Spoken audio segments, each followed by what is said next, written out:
Bom dia a todos. Dando início à nossa videoaula, nós vamos trabalhar sobre a reforma e a contra-reforma religiosa. Ok? Quais foram os conflitos religiosos que ocorreram na Idade Moderna, nesse período? Bom, pessoal, porque vocês têm que entender de início que a reforma foi o quê? O movimento religioso contra o quê? As práticas da Igreja Católica. Contra as práticas não condizentes com um perfil religioso que a Igreja Católica pregava na Idade Moderna. Esse objetivo dessa aula não é apresentar qual religião é melhor do que a outra, e sim apresentar os fatos como eles ocorreram.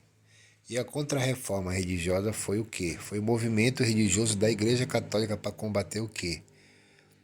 Essa expansão do protestantismo, do luteranismo que tomou conta da Europa nesse período. Okay? Vamos lá aos fatores que levaram a essa reforma protestante. Vejam só um dos quadros mais importantes que foram feitos nessa época.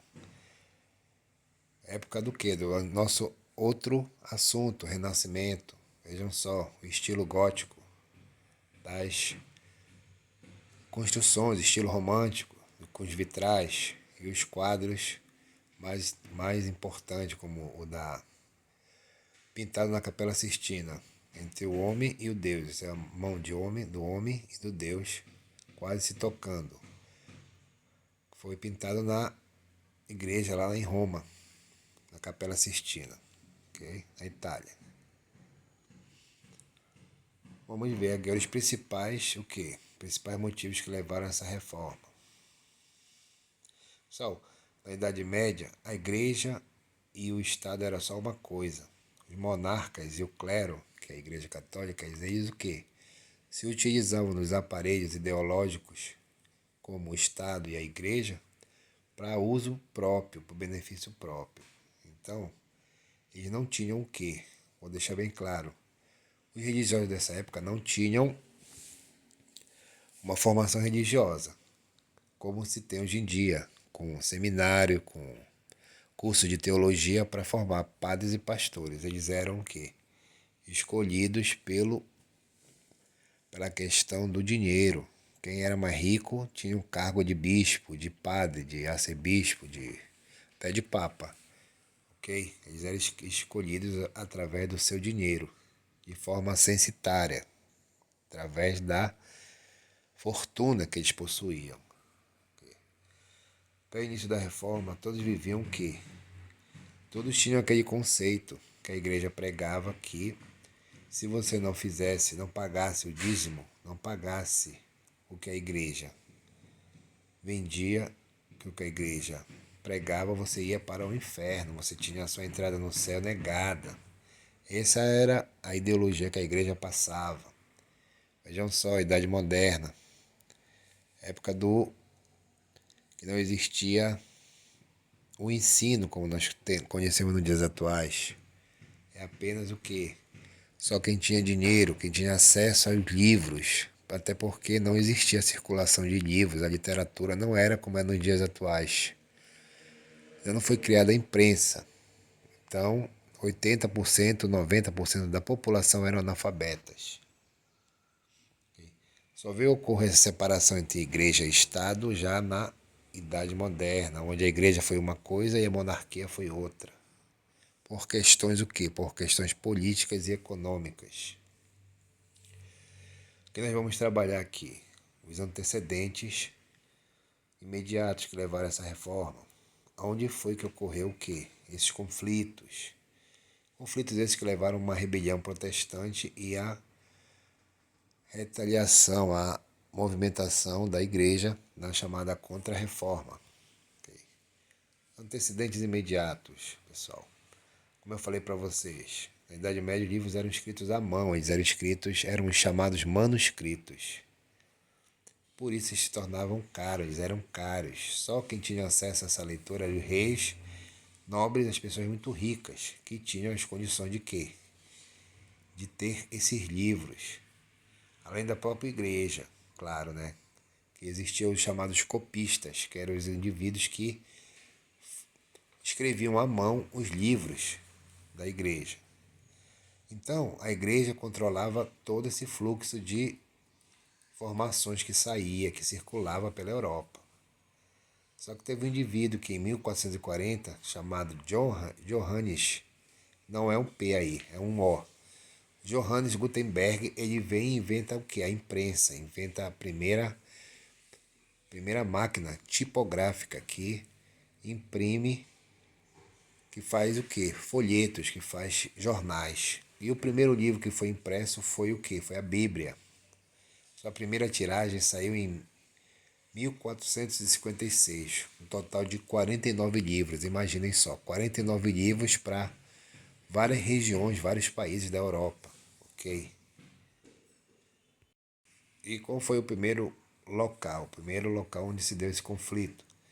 Só a arena do conflito foi a Alemanha, lá onde existia um indivíduo chamado Martinho Lutero.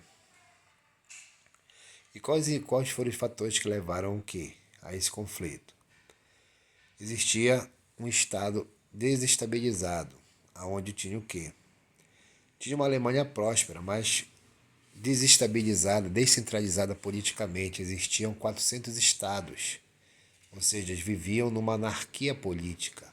O rei tinha poder, mas existiam os feudos, existiam os pequenos chamados mini-estados, onde cada um era independente entre si. Eles não obedeciam quem? Não obedeciam o rei como o indivíduo que comanda toda a nação. Então, por isso que era uma sociedade próspera, mas mergulhada numa anarquia política, onde tinha o quê? 400 estados. Tinha a figura do Sacro Império Romano, que é a Igreja Católica. Era quase formal. Por que quase formal, pessoal? Porque o poder dividia-se entre os príncipes e a burguesia. Príncipes e burgueses que eram o quê? Faziam parte da igreja, faziam parte do Sacro Império. Tínhamos também a nobreza, o clero rico, e tinha com certeza a classe social que trabalhava, que era o povo pobre. Esses indivíduos eram o quê? Responsáveis pelas pesadas cargas de impostos, pagavam as rendas, eram obrigados a pagar os forros. O que é forros? São uma espécie de imposto também sobre o uso da terra. Okay? Esse povo aí, ele tinha pouca instrução religiosa. E eles eram também muito supersticiosos. Por exemplo, se eles dessem uma topada, eles acreditavam que era obra de Deus. Não tinham o que? O racionalismo. Só depois, com o advento, com o surgimento do Renascimento, o movimento Renascimento, que veio o quê? Veio quebrar o quê? Essa visão preconceituosa, essa visão teocêntrica, passando a ser antropocêntrica, que é o homem no centro de tudo. O teocentrismo, anotem aí, é Deus no centro de tudo. Okay? Devido a esse poder forte da igreja, começou a ter o quê? Abrir dois fatores que impulsionaram o Martinho Lutero na sua reforma. Qual foi esse sentimento? A elite começou a perceber que a igreja estava tendo mais bens do que o próprio rei, do que a própria nobreza, do que a própria burguesia. Então, começou a ser criado um sentimento anti-Roma, que foi disseminado na elite, dando o quê? Um nacionalismo o quê? Germânico. Isso daí gerou o quê? Gerou motivos para os reis e a elite quererem quebrar o quê? A sua amizade com o Papa. Os bens da igreja começaram a despertar cobiças, principalmente em príncipes e aqueles caras que estavam arruinados, que estavam na falência, os fidalgos. Isso deu início o quê? A disseminação de novas ideias, por meio de quem? Da imprensa. A imprensa foi muito importante para disseminar o quê? As ideias contra a Igreja Católica, contra esse proceder que eles tinham nessa época. Ok? Vejam só como se deu. Zona de domínio católico. Vocês vejam que é quase toda a Europa. Zona de domínio luterano. só na Alemanha. Okay? E depois se expandiu para outros locais. Zona de domínio calvinista. Só a Hungria, Amsterdã, poucas. O que? O que é o calvinismo? O calvinismo é uma dissidência, é como eu posso falar,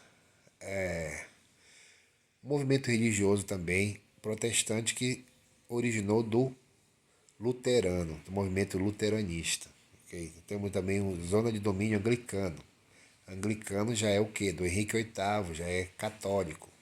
Eu vou explicar também o que é. E outras regiões que são na Rússia e o Império Turco, que são os povos muçulmanos, os islâmicos, que professam a religião islâmica. Ok? E que era caracterizado nesse período, vejam só, luteranismo. Foi o indivíduo que deu que origem à reforma. Esse indivíduo aí.